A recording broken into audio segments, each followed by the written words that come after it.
La vida en la superficie de la Tierra es muy abundante.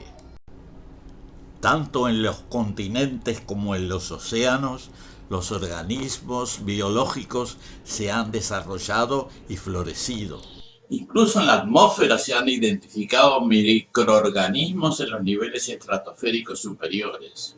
Otro ámbito biológico que se ha reconocido durante las últimas décadas es el subterráneo.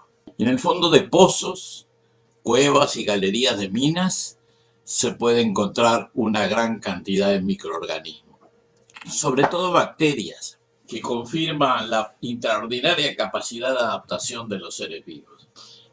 Eso se debe a que la vida se basa en una gigantesca y compleja molécula orgánica que es llamada el ácido desoxirribonucleico. Para acortar esta larga denominación, se la acostumbra a llamar el ADN.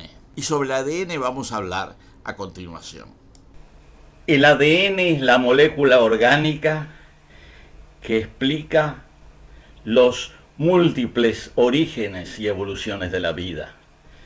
Esta manifestación básica y trascendente de la materia y de la energía es lo que permite que se implante o se desarrolle la vida.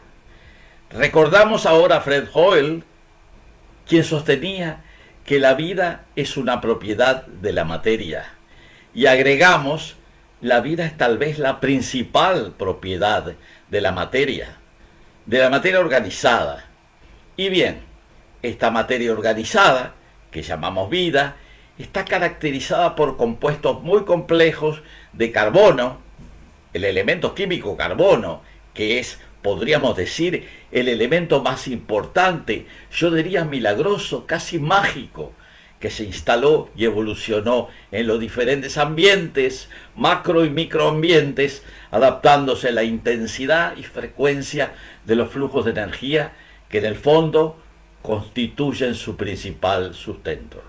Está caracterizada por compuestos muy complejos de carbono, que es el elemento milagroso, diríamos, que se adaptó a los diferentes ciclos y medidas dependientes de la intensidad y frecuencia de los flujos de energía. Y los compuestos de carbono que le llamamos vida se adaptaron a los ciclos y a las medidas de tiempo, a la intensidad y frecuencia del flujo de energía. La superficie de un planeta iluminado por una estrella o por el Sol, que es una estrella, dentro de ciertos límites de distancia y exposición. Digo ciertos límites porque si las radiaciones solares son excesivas, por ejemplo debido a altas temperaturas, entonces la vida no puede funcionar. Hay un límite superior para el funcionamiento de los complejos, de los compuestos de carbono que llamamos vida. Cuando las radiaciones son suficientes pero no excesivas, entonces ahí se permite, digamos, y se alimenta la posibilidad de que la vida crezca y se desarrolle en la superficie de los planetas. En estos casos puede haber mucha energía disponible, los procesos biológicos se aceleran y los tiempos se acortan a años, a días o a horas. Es el caso de la superficie de la Tierra donde vivimos nosotros. Los procesos biológicos son rápidos y se miden en lapsos de tiempo muy cortos. A mayor distancia, las temperaturas bajan y pueden bajar demasiado, tanto que impiden la actividad de los organismos vivos en la superficie planetaria. Aunque pueden existir esporas u otras formas de vida latente, esperando la ocasión de germinar, la vida no puede funcionar si las temperaturas son, por ejemplo, de 180 grados bajo cero, 200 grados bajo cero. Pero en el interior de los planetas, por debajo de la superficie, pueden haber organismos que no dependan directamente de la energía del Sol y en lugares donde la temperatura no es tan baja ni tan alta y estén sometidos a procesos dentro de los materiales rocosos que constituyen las cortezas planetarias o equivalentes. Estos procesos son extremadamente largos. Los tiempos se alargan a decenas, cientos, miles de años, incluso más. Eso es lo que ocurre en el planeta Tierra en los ambientes subterráneos, continentales y suboceánicos. A varios cientos de metros e incluso kilómetros de profundidad, tanto los continentes como los sedimentos oceánicos tienen un escasísimo flujo energético que lleva a que se reproduzcan en periodos extremadamente largos, tan largos que son casi imposibles de medir. Son bacterias que viven en la profundidad, que Thomas Gold denominaba, el geofísico austriaco, denominaba hipertermobacterias, que se alimentan de metano y otros hidrocarburos, oxidándolos, incrementando el porcentaje de carbono, y en los cuerpos planetarios pequeños, asteroides y cometas, estos microorganismos pueden quedar en estado de latencia o con procesos vitales que se pueden medir en cientos de miles o millones de años.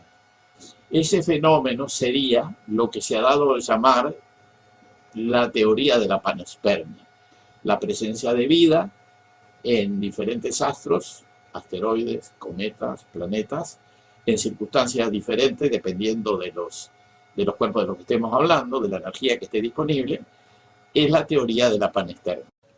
En la Tierra, las bacterias pueden tener ritmos vitales cientos de miles de veces más rápidos que lo que puede haber para las bacterias que se encuentran en profundidad. Porque los consumos de energía en la superficie pueden ser miles de millones de veces mayores que los consumos de energía que requieren las bacterias ultraprofundas de los sedimentos oceánicos. Se ha medido de alguna manera y se puede decir que las bacterias que habitan, por ejemplo, la garganta humana, requieren aproximadamente 10 a la menos 10 vatios de energía para sobrevivir un día. Pero las ultraprofundas requieren 1000 millones de veces menos.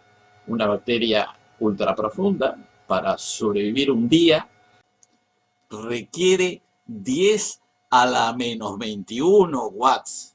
No hay que olvidar que el cuerpo humano necesita 100 watts o vatios para sobrevivir.